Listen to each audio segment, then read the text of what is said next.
the dimensions of its threat have loomed large on the horizon for many years.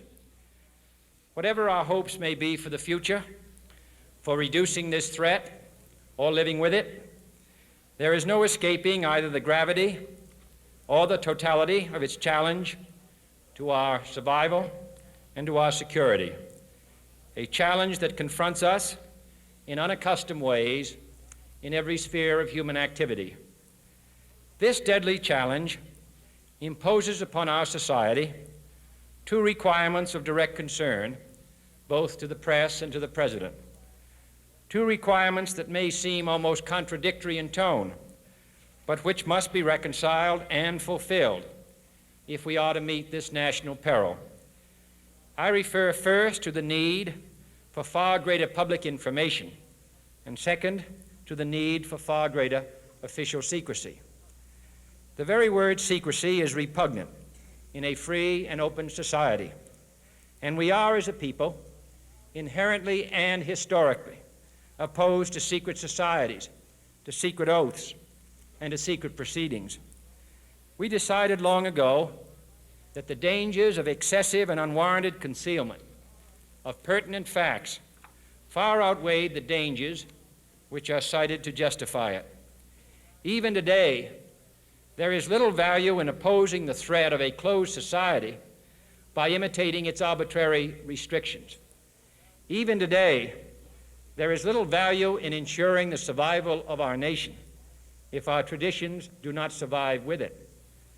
And there is very grave danger that an announced need for increased security will be seized upon by those anxious to expand its meaning to the very limits of official censorship and concealment. That I do not intend to permit to the extent that it's in my control. And no official of my administration, whether his rank is high or low, civilian or military, should interpret my words here tonight as an excuse to censor the news, to stifle dissent, to cover up our mistakes, or to withhold from the press and the public the facts they deserve to know. But I do ask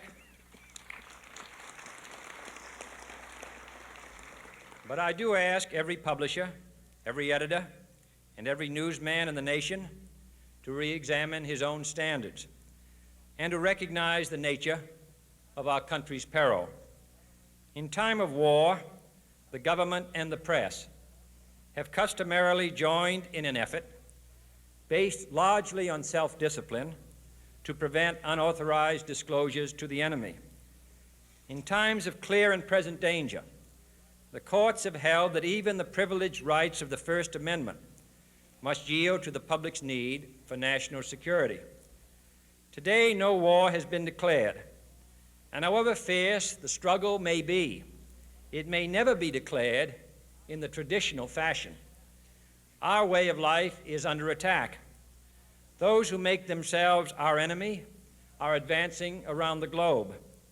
The survival of our friends is in danger, and yet no war has been declared. No borders have been crossed by marching troops. No missiles have been fired.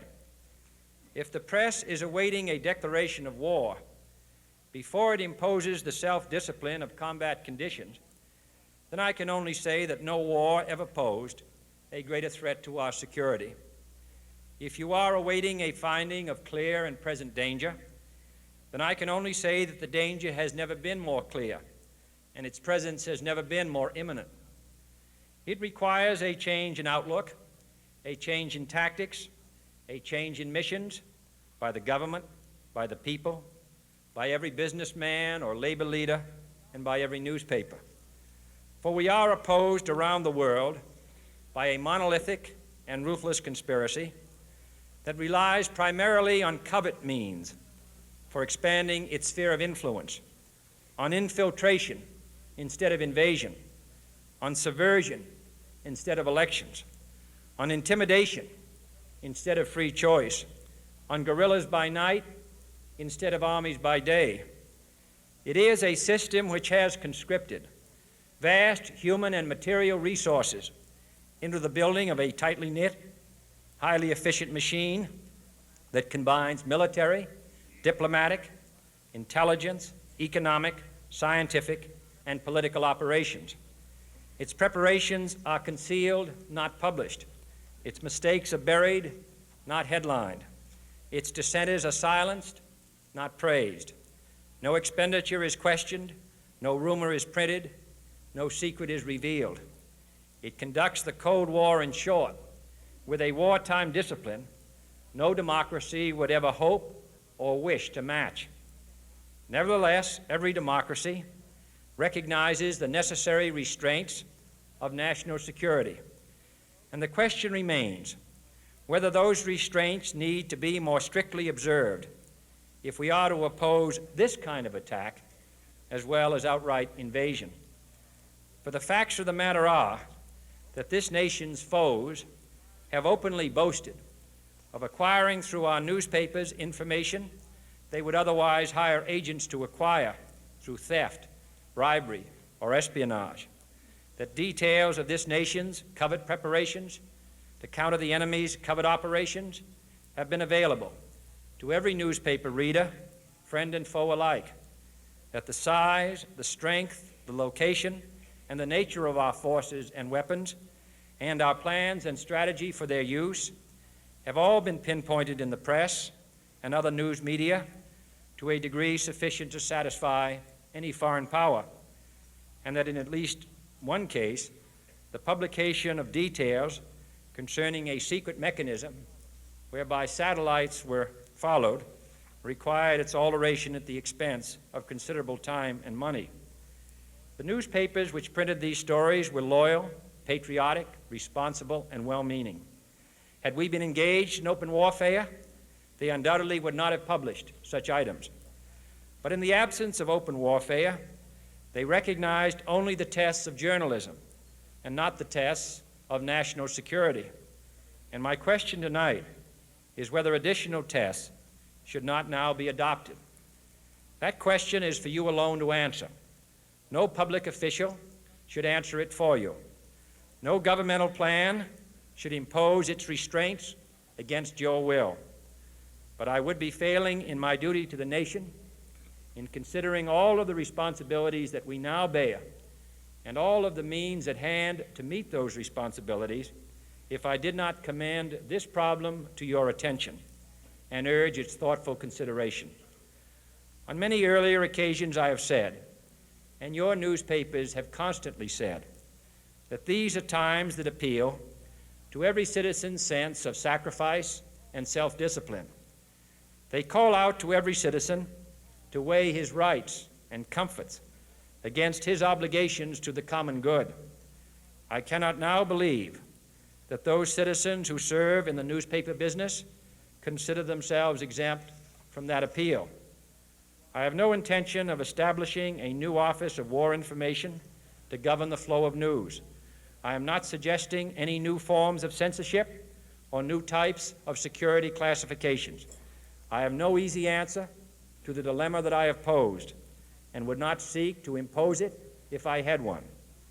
But I am asking the members of the newspaper profession and the industry in this country to re-examine their own responsibilities, to consider the degree and the nature of the present danger, and to heed the duty of self-restraint which that danger imposes upon us all. Every newspaper now asks itself, with respect to every story, is it news? All I suggest is that you add the question, is it in the interest of national security? And I hope that every group in America, unions and businessmen and public officials at every level, will ask the same question of their endeavors and subject their actions to this same exacting test. And should the press of America consider and recommend the voluntary assumption of specific new steps or machinery, I can assure you that we will cooperate wholeheartedly with those recommendations. Perhaps there will be no recommendations. Perhaps there is no answer to the dilemma faced by a free and open society in a cold and secret war. In times of peace, any discussion of this subject and any action that results are both painful and without precedent. But this is a time of peace and peril which knows no precedent in history. It is the unprecedented nature of this challenge that also gives rise to your second obligation, an obligation which I share, and that is our obligation to inform and alert the American people, to make certain that they possess all the facts that they need and understand them as well, the perils, the prospects, the purposes of our program, and the choices that we face. No president should fear public scrutiny of his program, for from that scrutiny comes understanding, and from that understanding comes support or opposition, and both are necessary. I am not asking your newspapers to support an administration, but I am asking your help in the tremendous task of informing and alerting the American people. For I have complete confidence